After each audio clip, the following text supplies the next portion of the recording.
सटी सुधी सुधीर श्रद्धालु प्रबुद्ध मैथिल और मैथिलानी अपने तमाम आबाल वृद्ध के मिथिला टीवी में हार्दिक अभिनंदन अछि। अपने सब देख रहल छी मिथिला टीवी। निवेदन जे अपने अपना मोबाइल से मिथिला टीवी के यूट्यूब पर सब्सक्राइब क लेल जाओ, अन्यथा बाट घाट कियो कतौ अपनों के कह देत जे अपने के हम मिथिला टीवी पर देखने छी तो अपने के पूछा नहीं पड़त कतो। आओ वर्ष 2019 के शारदीय नवरात्रा के पहले अपने के लौ चले छी बुद्ध विहार रोहिणी दिल्ली, जतय मिथिलांचल सांस्कृतिक कला एवं विकास मंच द्वारा मनावल जा रहा अछि मिथिला पद्धति से अपन जमीन पर दुर्गा पूजा। ई पहल संस्था अछि जिनका अपन जमीन भऽ चुकल अछि। जो जो के मैया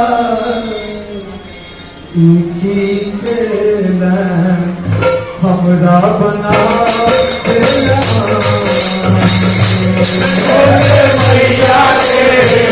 हमरा बना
श्रीमान, आई दिल्ली में प्रवासी के संस्था लगभग 600 से बेसी जे मैथिल के नाम पर संस्था रजिस्टर्ड ये दिल्ली सरकार के तहत, लेकिन कोई 600 संस्था के अंतर्गत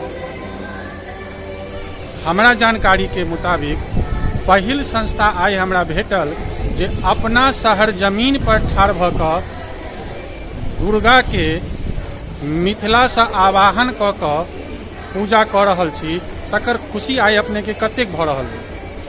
सबसे पहले हम कोनो जाति के हो जी, एक जाति सब प्रेम जी, ई भेले जे गांव जाति गांव में छूट गेल, एगो जाति भेल जे हम मैथिल छी। जी जी जी जी आ ई मैथिल बुझ क हम सब आदमी जी प्रयास करूँ जे सबसे पहले मैथिलक उपयोग होई बेसी से बेसी। जी, आ वो जे हमर धरोहर है जकरा फेर हम अपना धिया पुता के ओहिना देखबिए। जी, वही क्रम में सन 2003 में जी, दुर्गा पूजा के शुरुआत की। जी, आई 17 वर्ष है, 18 वर्ष है।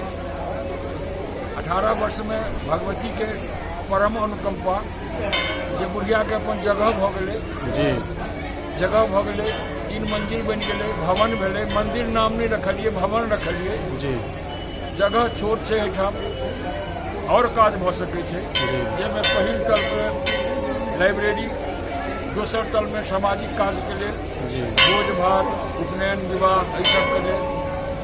आई अहाँ के सामने चले जो भगवती के आशीर्वाद, जी, चाहे कोनो जाति, कोनो वर्गक 8 वर्ष के लड़की व लड़का हुए, जी, संस्कृतक श्लोक धारा प्रवाह बोली है, जी, जी, सस्वर पाठ करे, जी, हमरा सभक लेल जी, ई एकटा बहुत बड़का उपलब्धि है। बिल्कुल, हम भगवती के लेल बहुत बहुत धन्यवाद दै छी। बिल्कुल, बिल्कुल अपने के संस्था एहि के पात्र है जे अपने के संग संग अपने के संस्था के तमाम प्रवासी मैथिल निवासी जतऽ से जे देख रहल छै ओ निश्चित रूप से एकरा श्रेयकर मानता, एकरा से अनुकरण करता, एकरा अनुसरण करता, अपने से सीख लेता जे संस्था के स्थापना के मूल उद्देश्य की होबाक चाहिए। संस्था बनेनाइ कोनो पैघ बात नहीं छै, पैघ बात छै जे संस्था के उद्देश्य की होबाक चाहिए। संस्था बना क सिर्फ साल में एकटा कोनो कार्यक्रम क ली जैमे कलाकार के बजा क 15 लाख रुपया खर्चा क ली, ओ संस्था के एकटा लक्ष्य छै, ओ अपना जगह सही छै, ओकरो लोग कहै छथिन कि जे ओहो लक्ष्य छै। लेकिन आइ जे अपने जे मैसेज दऽ रहल छी जे हम अपना सब पैघ से जे सीख कऽ एलहुँ और अपना नेक्स्ट जेनरेशन के लेल हम छोड़ि कऽ जा रहल छी, ओ अपने के एकटा यादगार रहत, अपने के नाम अमर रहत, अपने के ई नाम अपने के मरला के बादो जीवित रहत, एहिमे कोनोटा दू मत नहीं छै। आब अपने के एहन कोन लक्ष्य है जाहि पर अपने सोच रहल छी और अपने के मन में अछि और ओकरा करऽ चाहै छी? जी, आर्थिक रूप से तो हम सब समृद्धि भेलौं हैं, बिल्कुल लेकिन आर्थिक समृद्धि के संगे सामाजिक बिल्कुल आ राजनीतिक शक्ति हमर सेहो देखेबाक चाही। बिल्कुल ओहि देखेबाक क्रम में हमर सबक प्रयास है जी कि आबक जे एमएलए वाला इलेक्शन होए वाला छै जी ताहि में हमर समाज जी कोनो जाति के होय, जी। कोनो वर्ग के होय, जी। मैथिल होय, जी हम सब हुनका प्रयास करबनि जी जे ओ जीतैत। आ जी। भगवती पर हमरा पूरा भरोसा है जी जे एतुका माटि माछ में लगा लेते जी। तकर मनोरथ पूरा हेबे करते जी। आ ओ जीतता। जी। आ अखन पहिल लक्ष्य हमर आबि अछि जी। टटका जी। ई भऽ जाय जी। आ धिया पुता के जैसा नवका जोश बने जी। हमर धिया पुता समाज में एहिठाम ई नहीं जे पहिने लड़ाई छलै जी। जो कहै छलै बिहारी है जी से हम सब मैथिल एतऽ घोषित भऽ चुकल छी। बिल्कुल हमरा सबके लेल एकटा ई बहुत बहुत प्रसन्नता के विषय अछि जी जो मैथिल भऽ गेल छी। जी। आब ई प्रयास अछि जी। जे किछु गोटे जी। हमरे समाजक छथि जी अज्ञानतावश अपन मातृभाषा से अखनो कनि दूर होइ छै, जी। दूर छथि। जी प्रयास अछि हमर जी जे हुनका परिवार में मैथिली के पुनर्स्थापित कयल जाय, जी हुनका मैथिली बाजय में लाज नहीं होनि, जी। हुनकर धिया पुता गर्व से मैथिली बाजनि जी। आ ओ कहथिन हम कहबै, हमर समाज कहते जे गर्व से जे हम मैथिल छी। बिल्कुल गर्व से कहू कि हम मैथिल छी। जी। जी ई बहुत नीक एकटा सेहो दोसर मैसेज अपने देलियनि है समाज के जे गर्व से कहू कि मैथिल छी।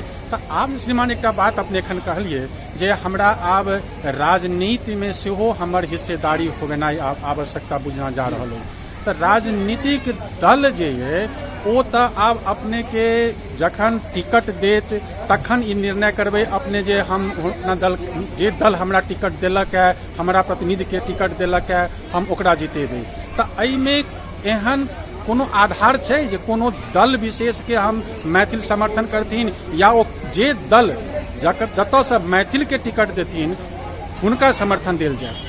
देखियो गोविंद बाबू, एहिसँ पहिने जे काउंसलर के इलेक्शन भेलैया जी ताहिमे बुढ़िया के माया से हमर सबके मनोबल बहुत बढ़ि चुका है। बिल्कुल भेलै कि हमसब कोनो पार्टी से माने बहुत बेसी जुड़ल नहीं छलियै, हमसब कार्यकारी आदमी छी, जी। अपन नौकरी चाकरी व्यवसाय केलहुँ, गुजर केलहुँ। जहन राजनीति क्षेत्र में एलहुँ हैं जी तो बुझायल जे हमरा सबके अवहेलना कयल जा रहल है। बिल्कुल तो हमसब अपन इलेक्शन से पहले अपन शक्ति दिखा देलिए जी। एहि दिल्ली सरकार के, एहि दिल्ली के क्षेत्र के जी जहन ओ देखा देलिए जहिया नाम घोषित भेलै ताहिसँ बहुत पहिने। जी एकर बाद जे केओ छलखिन हैं तुक्का जी जे कैंडिडेट छलखिन हैं जी जी जे पहिने से बहुत जोर लगेने छलाह जी।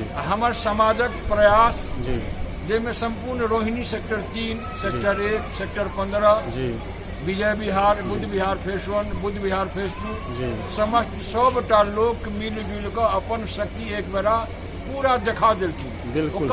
ओकर फल भेलै जी जे टिकट किनको भेटय वाला छलन है, जी।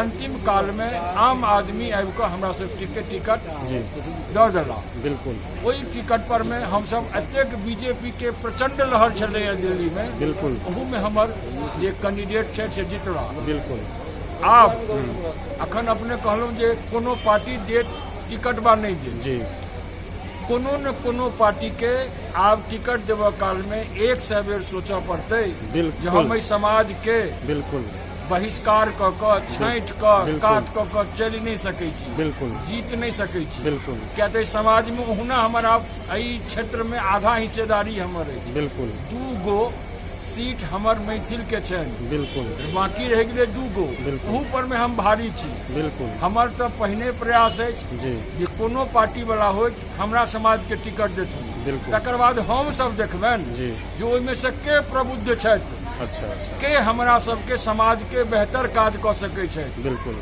हम सब निर्णय कऽ कऽ हुनका आगाँ बढ़ेबै। बिल्कुल। आब एकटा अंतिम सवाल के तौर पर अपने हमरा ई बताओ जे काज अपने के लिए जे काज अपने कऽ के देखा देलिए वो काज आइ दिल्ली में जे विभिन्न भाग में संस्था बनल है वो सब संस्था यदि एक सूत्र में बन है तो दिल्ली में अपन एक चट्टानी एकता के परिचय सेहो देल जा सकैए, एकर की संभावना छै?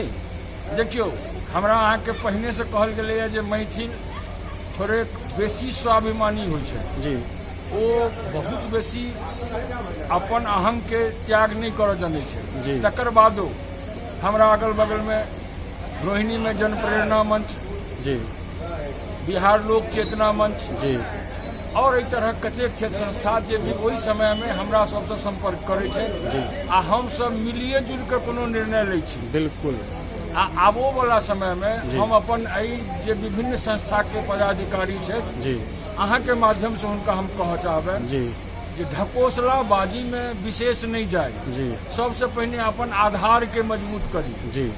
आब अपने के की बुझाइए कि जे आब इस जे पूजा जे काज पूजा के जे कार्यक्रम अपने शुरुआत के लिए प्रथम दिन छल, आई ये 9 दिन के जे ये कार्यक्रम होइए, 8 दिन के कार्यक्रम होइए, तो मिथिला में 10 दिन के कार्यक्रम होइए, तो आई 10 दिन के कार्यक्रम में आब अपने के कोन चीज के अभाव बुझाइए? देखियो, भगवती के कृपा छनि, अभाव किछु के नहीं अछि।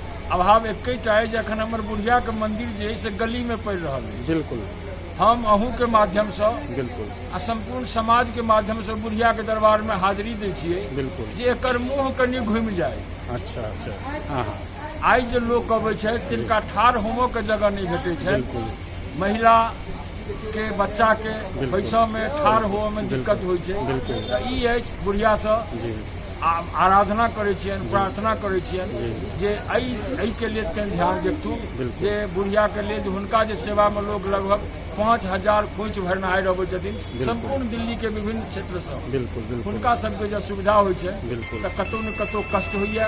हमर सबक प्रयास है बाहर से जे केओ आगंतुक अबै छै, अतिथि अबै छै, हमर समाज में किछु गोटे एहन छथि हमरा समाज में जे हुनका सबके ई केओ नहि कहि सकै छै जे हम गेलहुँ आ हमरा केओ पूछला नहीं जे कतऽ से एलहुँ हैं, नाम की है। बिल्कुल बिल्कुल। बहुत बहुत धन्यवाद अपने के, और हमर उम्मीद है जे अपने के आवाज तमाम संस्था वाला सुनता और उनका सुमति होइन जे एहने एहने कार्यक्रम करैत और एक संस्था दोसर संस्था से जुड़ैत और एक संस्था दोसर संस्था के सहयोग करैत, तखने एहन एहन मूल काज के जे मूलभूत काज है तकरा एकटा सुचारू रूप से स्थान अपना एकटा निर्णायक स्थान तक पहुँचाल जा सकैए, मंजिल तक पहुँचाल जा सकैए। ताहिके लेल अपने बहुत बहुत बहुत विशेष रूप से धन्यवाद गोविंद बाबू। अपने के मिथिला टीवी के संपूर्ण हमर मिथिलांचल सांस्कृतिक कला मंच के समस्त सदस्य आ समस्त समाज के दिश से धन्यवाद। अहिना जुड़ल रही, हमर समक समाज अहिना समाज में पसरबैत रही।